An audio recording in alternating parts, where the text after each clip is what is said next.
Turkey, the country known to Kebab? Turkish delights. Cappadocia too. Just saying, there's more to a country than that. Just like there's so much more to Thailand than Beaches, elephants, and ladyboys. Here are some 5 tips about Turkey. 1. Get an e-visa. Do you know that even though you're a British citizen holding a British passport, you still need to get a visa?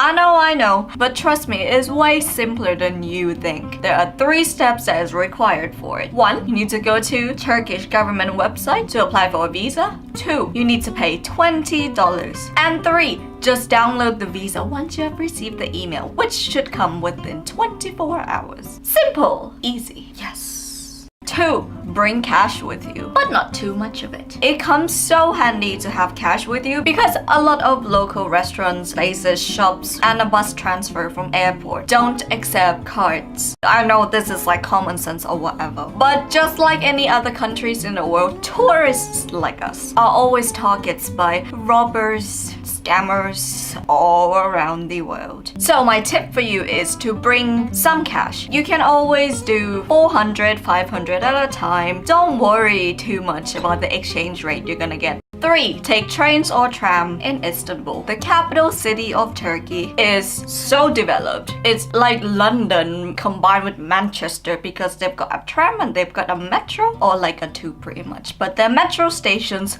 are huge. When we were in Istanbul, we barely took a taxi, especially the yellow cab one. A lot of people have told me, the locals on the bus transfer, and my friend who's a local herself said, do not trust the yellow cab taxi. They charge way more than they need to whoever, everybody and anybody. So don't go for that. They will literally wait for you by the time you get off the bus transfer. Once we got off, there were so many people who'd be like, hey, you need a taxi? Hey, you need a taxi? You need a taxi. Yeah.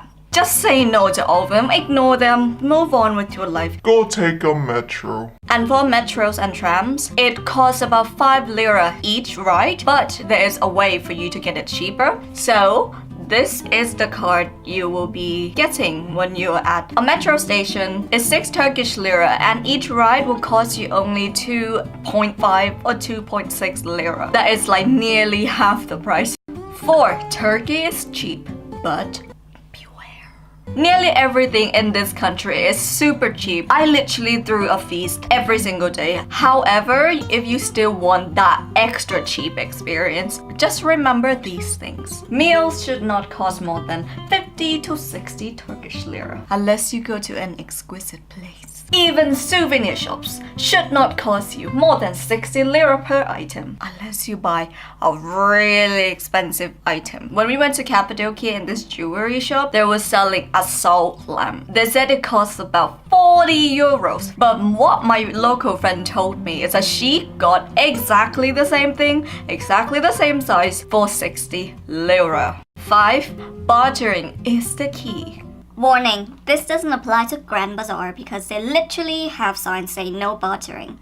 You remember from what we mentioned before that each souvenir item should not cost you more than 60 lira. We're talking about lamps, blankets, hats, scarves. You can tell if it's more than that, more like. I mean, you're a tourist, so I might as well charge you 10 times more than I should.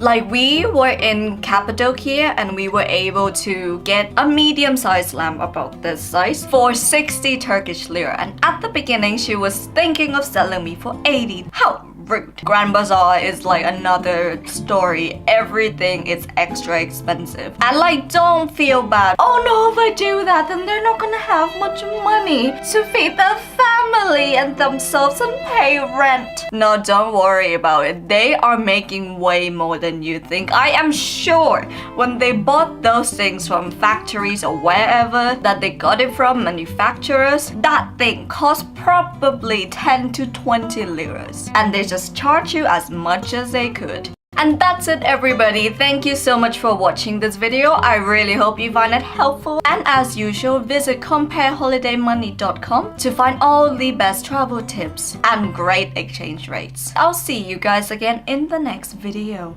Goodbye!